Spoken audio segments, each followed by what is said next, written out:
Story for Pleasure. Gator McGee. One of them was wearing high-heeled shoes. She was an elderly woman with white hair. You never wear high-heeled shoes on a boat, but I didn't say anything. There were 9 other passengers. The elderly woman's husband had 2 cameras and a big hat. There were 2 middle-aged couples, a young couple, a young woman, and a young man. Those 2 weren't together. Not yet, anyway. All of them got into the boat. Tex wasn't there. He was late again. It was hot. Very hot, over 90 degrees Fahrenheit, and it was only 10 a.m. "When are we leaving?" said the elderly woman. "I don't know," I said. "We're waiting for the captain." The passengers found seats and waited in the sun. 2 of them didn't have hats. I got 2 old ones from the back of the boat. "Here," I said, "you're going to need these. It's going to be hot out there." They put them on. "The ad said 10 o'clock, said the elderly man. "Well, we usually leave at 10, I said, "but today we're late. Sorry." Then I saw Tex. He was running toward the boat. He was wearing his white suit, and his face was red. He got into the boat, and it went down a long way into the water. Tex is a very large man. "Howdy, folks," Tex said. "How y'all this morning?" Tex does a southern accent for the tourists. They like to hear it when they're in Florida, here in the Everglades. Why do they call him Tex? I don't know.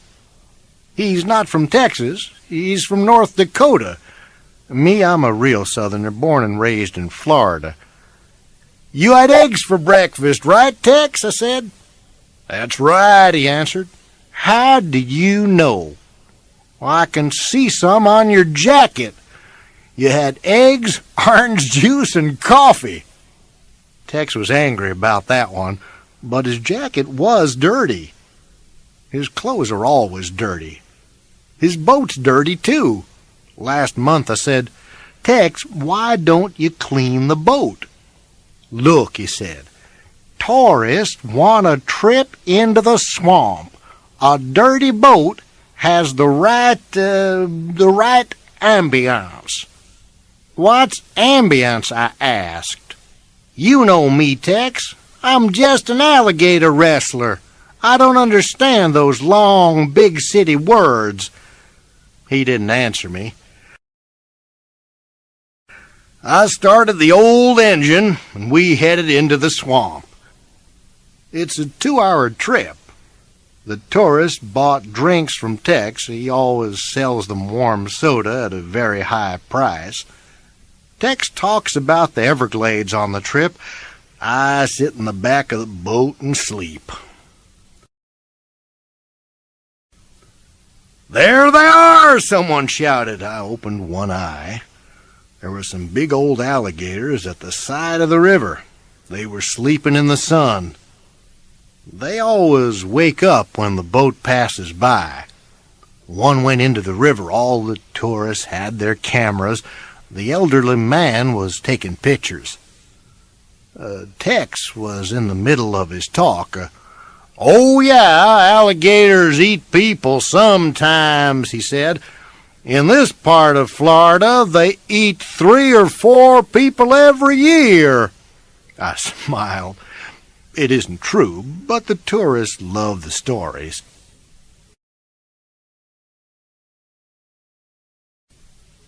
We got to the Okahatchee River, and Tex headed the boat into it. "But don't worry," he said. "Mr. McGee is a professional gator wrestler, and he has his gun." Tex was looking at me.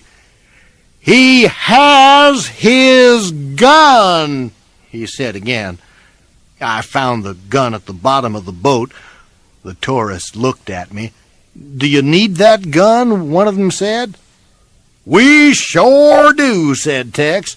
"Sometimes those gators attack small boats." The tourists were suddenly quiet, very quiet. I saw the big tree. We were at the right place.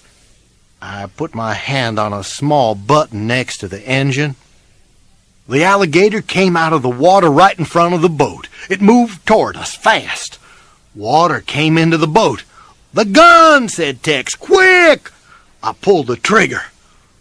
"Oh, no," I shouted. "The gun! There's something wrong with the gun!" Then I was in the water. I had my knife in my hand. I put my arm around the gator. We went under the water. Then I came out of the water with the alligator and then went under again. The tourists were screaming and shouting. I came out of the water again and smiled. I had the alligator's foot in my hand. I smiled. It was the end of the show. The tourists always love it. The button next to the engine operates the plastic gator. The tourists are afraid at first, but then they see it's a joke. And the gun, it doesn't have any ammunition in it. But Tex was shouting, "Get her! Get her!" "I've got her," I said. "Not the gator, the woman! Look!" The elderly woman was in the river. The high-heeled shoes, you never wear high-heeled shoes on a small boat. I went toward her.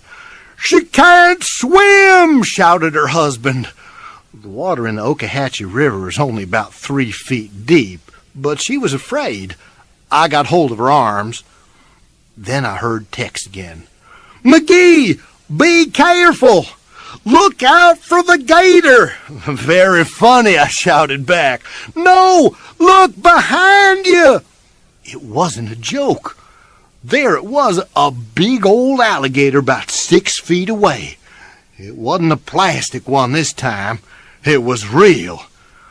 And I'm not a real alligator wrestler either. I'm just part of the show. Then the alligator was next to us. I didn't have my knife now. I saw the alligator's cold eyes and its big teeth. It had a lot of teeth. Then I hit the gator. I hit it once on the nose. Then the alligator went. It turned and went away. The woman and I were at the boat. They helped us over the side. I guess that old gator wasn't hungry. Or maybe it didn't like me. I don't know. But I was a hero. Me, a hero. Well, the plastic alligator isn't in the Okahatchee River anymore. The next day, Tex put it outside his office. It's an ad for his boat trips. And me, I don't go out in the boat anymore. I was lucky that time, but next time, who knows?